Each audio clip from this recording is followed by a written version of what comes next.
গত 2 দিন আগেই আমার সতীনের বাচ্চা হয়েছে। আজকে কেন আমার চোখে পানি, ঠিক না? প্রতিটা মানুষের জীবনে কিছু কিছু চাওয়া অপূর্ণ থাকে এবং সেই অপূর্ণ চাহিদাটাই জীবনের সবচেয়ে বেশি জরুরি। কিন্তু সৃষ্টিকর্তা সেই চাহিদাটাই পূরণ করে না। হয়তো এর পিছনে আরো ভালো কিছু থাকতে পারে। একটা সন্তানের জন্য সংসার নষ্ট হয়ে যাওয়া কিংবা সতীনের সংসার করা, এটা কতটা যে কষ্টকর সেই মেয়েগুলো বলতে পারবে, যে মেয়েগুলো এই ঘটনার জন্য শিকার হয়েছে। কষ্ট, সুখ, দুঃখ সবকিছু নিয়েই কিন্তু মানুষের জীবন। আমার সতীনের বাচ্চা হওয়ার কারণে আমার মনে কষ্ট, এমনটা কিন্তু ঠিক না। তবে হ্যাঁ, প্রতিটা মেয়ের জীবনে একটা স্বপ্ন থাকে, আর স্বপ্নটা হচ্ছে মা হওয়া। মহান আল্লাহ তাআলা তো সবার সব স্বপ্ন পূরণ করবে না, এটাই স্বাভাবিক। মাঝে মাঝে খুব কষ্ট লাগে, সবার বাবু হয়, কেন আমার হয় না। আবার মাঝে মাঝে আল্লাহর উপরে খুব সন্তুষ্ট থাকি যে আলহামদুলিল্লাহ, আল্লাহ তোমাকে সুস্থ রেখেছে, ভালো রেখেছে, নিজে নিজে চলে ফিরে খেতে পারছি, কারো হেল্প লাগছে না। এমনও অসুস্থ মানুষ আছে যারা কারো হেল্প ছাড়া বিছানা থেকে উঠতে পারে না। আল্লাহ তো আমাকে ওইরকম জীবন দেয়নি, আলহামদুলিল্লাহ অনেক ভালো আছি। আর ভালো থাকার মাঝে কিছু কিছু স্বপ্ন পূরণ হবে না, এটা খুব সত্য এবং স্বাভাবিক একটা ব্যাপার, ঠিক না? কথার মাঝে মাঝে আপনাদের সাথে শেয়ার করছি আজকে গরুর মাংস এবং খিচুড়ি একসাথে। গরুর মাংসর ভুনা খিচুড়ি।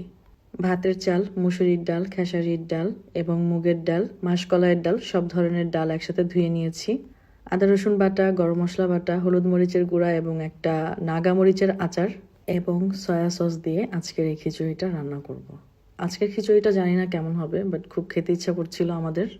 আর সকালবেলা উঠে আমার সতীন আজকে খিচুড়ি খাইতে চাইছিল, এর জন্যই মূলত খিচুড়িটা রান্না করা। তো আমি রান্নাটা বসিয়ে দিচ্ছি। আসলে আমার সতীনের সাথে আমার কোনো অভিযোগ নেই। আল্লাহ ওকে দিচ্ছে, ও পাচ্ছে, এটা ওর ভাগ্য। আর আমাকে দিচ্ছে না, এটা আমার ভাগ্য। আর ভাগ্যের উপরে বিশ্বাসী আমি নিজে। আমার ভাগ্যে যে সবকিছুই থাকতে হবে এমনটা কিন্তু না। ভাগ্যে আল্লাহ যতটুকু লিখেছে অতটুকুই পাবো। আমার সতীনের প্রথম একটা বাচ্চা ছিল, এখন আরেকটা হয়েছে। ও অলরেডি 2টা সন্তানের মা। তো এই জায়গা থেকে ওর জীবনে কোনো দুঃখ নেই। হয়তো বা ওর জীবনে এমন কোনো দুঃখ আছে যে দুঃখটা আমার মাঝে নেই। আমার সতীনের দুঃখ বলতে আমি যতটুকু জানি, আমার সাথে ওর সংসার করতে হয়, এটাই মনে হয় আমার সতীনের সবচেয়ে বড় দুঃখ। কিন্তু বিশ্বাস করেন, আমার তো সবই দুঃখ। আমার স্বামীর ভাগও দিতে হয়েছে, সংসারের ভাগও দিতে হয়েছে এবং নিজেকেও দিয়ে দিতে হচ্ছে, কারণ ওর জন্য অনেক কিছুই করা লাগে যেটা আমি নিজের জন্য কখনো করিনি। সেই জায়গা থেকে আমি মনে করি আমার সতীনের ভাগ্য অনেক ভালো এবং ও একজন ভাগ্যবতী নারী, যে কিনা একজন স্বামীর, মানে অন্য একটা মেয়ের স্বামীর ভালোবাসা পেয়েছে। কোনো একটা সময় আমি আমার স্বামীর চোখের মণি, নয়নের মণি ছিলাম, যে এই জিনিসটা এখন আর আমাদের মাঝে নেই। অনেকটাই ডিস্টেন্স হয়ে গেছে আমাদের মাঝে মাঝে। তো মনে হয় বাসায়, সংসারে মনে হয় আমি শুধুমাত্র কাজের বুয়া, আর কিছুই না। তারপরেও হাসতে খেলতে আমার দিনটা পার করে দিই সবসময়। স্বামীর এবং সতীনের অনেক ব্যবহারই কষ্ট পাই, তারপরও নিজেকে মানিয়ে নিয়ে চলি এবং ওদেরকেও বুঝতে দেই না। কারণ আমি সবসময় চাই আমার সংসারটা হাসি খুশি থাকুক, শান্তিতে থাকুক, সুন্দর থাকুক। দিন শেষে যত যাই হোক, যাই বলি, সংসারের সম্পূর্ণ ভারটাই কিন্তু আমার উপরে, যেহেতু আমি বড়। সব ধরনের মশলা দিয়ে আমি কিন্তু গরু মাংসটাকে খুব ভালোভাবে কষিয়ে নিয়েছি। তারপর কষানো হয়ে যাওয়ার পরে আমি চাল আর ডালগুলো দিয়ে দিচ্ছি, ভালোভাবে এটা সহ কষাবো। মাংসর সাথে চাল ডালগুলো অনেকক্ষণ কষাবো, ভাজা ভাজা করতে করতে তেল আরো বেশি বের হয়ে যাবে, পানি শুকিয়ে যাবে, তারপর আমি এটাকে ফাইনাল পানি দিব। আমার সতীন তো একটা সময় আরো বেশি কূটনৈতিক চাল চালতো আমার সংসারে, যেটা আমাদের সংসারে আরো বেশি একটা ডিস্টেন্স থাকতো আমাদের সবার ভিতরে, সবার। বাট আমার সাথে থাকতে থাকতে আমার সতীন অন্তত আর যাই শিখুক আর যাই করুক, একটু মানে ভালো ব্যবহার এবং সাংসারিক জিনিসটা একটু হলেও শিখতে পারছে বা শিখছে।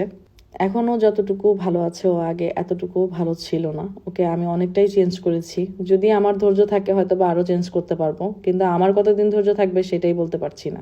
সবচেয়ে বড় কথা, একটা মেয়ে কখনোই, বাঙালি মেয়েরা বিশেষ করে, কখনোই তার স্বামীর ভাগ পৃথিবীর কাউকে দিতে পারে না, সে যত আপনই হোক না কেন।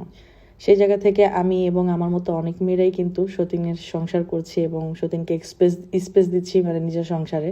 সেটা আমাদের মতো মেয়েদের জন্য অনেক বড় বিশাল একটা স্যাক্রিফাইস, যেটা অনেকেই বুঝবে না।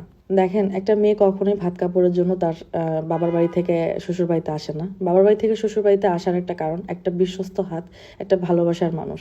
আমি চাই পৃথিবীতে প্রতিটা নারী অনেক ভালো থাকুক তার স্বামীকে নিয়ে। সবার ভাগ্যটা যেন আমার মতো না হয়। আর যাই হোক, আজকে আমার এই গরুর মাংস খিচুড়িটা আপনাদের কাছে কেমন লেগেছে অবশ্যই কিন্তু জানাবেন। আর আপনারা সবাই আমার পরিবারের জন্য সবসময় দোয়া করবেন। ধন্যবাদ সবাইকে।